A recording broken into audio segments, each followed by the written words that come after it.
What are some tips that people can take away that can give them the confidence to build their credibility, project the confidence, increase their persuasiveness in their communications when they're putting themselves out there? Yeah, so let me give you my number one, and I basically built my career in this, around this, which is the biggest indicator, the biggest stimulus for another human being that you are credible and you can be trusted, because that happens in their head immediately as you approach them. They're in their head going, how good is this person, do I think, for me? Do I think they're going to be helpful to me? Are they a friend? Are they a threat, a predator? Are they a potential mate for me? And if they're none of those three, I'm indifferent to them. They don't really count for me at all. The biggest trigger for friend is open palm gestures at exactly navel height. Just open palm gestures, no tools, no weapons, nothing in my hands, and exposing that belly area right at navel height. It even changes your tone of voice. You'll notice when I place my hands here, the tone of voice changes. You'll notice if I bring my hands up to chest height, which actually instantly pushes your heart rate and your breathing rate up, just because of the way the body's built, the heart has to go harder to push the blood against gravity. You'll hear a slight intonation change to me. As I drop my hands down here, you get a very different intonation change. And that's not anything I'm putting on. My body naturally does that. So just open palm gestures, navel height. It's great for trust and credibility. Yeah, it's astounding. I talked before about Primal in tucking in your chin and going into closed body position.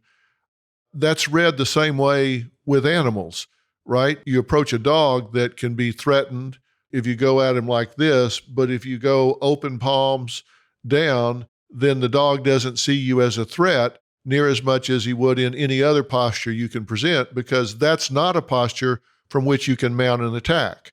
So even that is a primal sort of communication.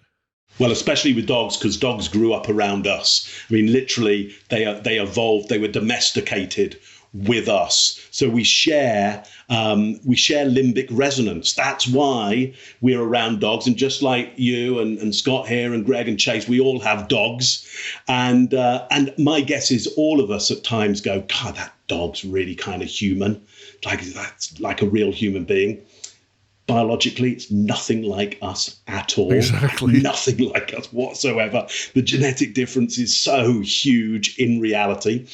But the limbic brain is very, very simple, very similar. It has a social mammalian brain that grew up alongside us. So the triggers are really similar. And so we tend to call them out as human beings and go, they're really human. I'm sure dogs look at us and go, I think that's a dog. That's a dog just like me. I'm sure they don't think we're human. I'm sure they think we're kind of these odd, upright dogs in reality. I think one of the important things that we should cover is how your brain gathers that information, and that we're seeing in open palm gestures and the behavior we're seeing in people. We've got three parts of the brain that we always deal with when we're gathering information. You have the fusiform gyrus, that's right in here, and it's about a 1/4 inch in. And that's what collects all the little things you see in somebody's body language. Then you have the mid-temporal gyrus that's a little bit up this way, and that collects all the big moves, all the big body language moves. And then these two things, as they collect this information, send it back to a thing called the locus ceruleus. I know this is horrifically boring, but I think it's important. We should go over it. So it sends it back to the locus ceruleus, and that's what gives you the gut feeling, or the most powerful thing in the world, the women's intuition, because it starts sorting through this information and starts comparing it to everything you've ever dealt with before in your life, or everything it's ever seen in other people that you've ever dealt with in every situation. That's why sometimes you'll bring someone home from an old army buddy or someone from college or high school, and you'll say, honey, this guy is my buddy from high school, and you're going to love him. And he's going to come over Saturday. We'll eat and watch a movie. So you all cook and eat, and your wife loves him, and he's the nicest guy in the world. You guys had the best time.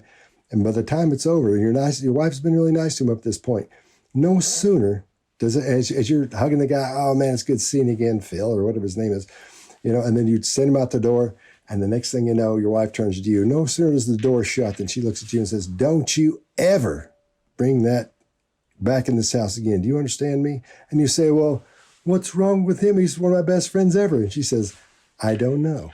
There's something not right about him. That's because her locus ceruleus hasn't quite yet put that information together and given it to her. It'll come to her in the shower or when she's driving or something she's doing all the time. Her brain's just sitting there and her body's doing something. But that's where that information is gathered, and that's where that female woman's intuition comes from. And as men, we get a gut feeling. I think that's an important part of what we're talking about, the neurological aspect of it. Yeah. Sure. Yep. And what's fascinating is that mammalian brain that's down there processing this stuff is incapable of human language. So it can't send us a text message and say, well, the blink rate went up. He started doing this. He covered his groin when he was talking about his credit score or whatever. But it's an emotion communicator. So the gut feeling cannot come through in English because it's been doing that for so long. And when it gets a trust and credibility, if there's one thing that fear makes our bodies do is it speeds them up. If you look how fast a Chihuahua moves when there's a sound in the house versus how fast a Rottweiler moves in response, the more scared animal moves quicker. So even if we're with somebody and we're start moving quicker, we're blinking faster, our hands are moving faster, that's sending that subconscious signal, just exactly what Scott was talking about, that maybe we shouldn't be trusted, that maybe I'm a little bit less trustworthy. So if anyone's trying to build trust or credibility, this truth pain thing is absolutely fantastic. And I would do the exercise of never move faster than if you were standing in a swimming pool. And make that your go-to if you're in sales or speaking to somebody.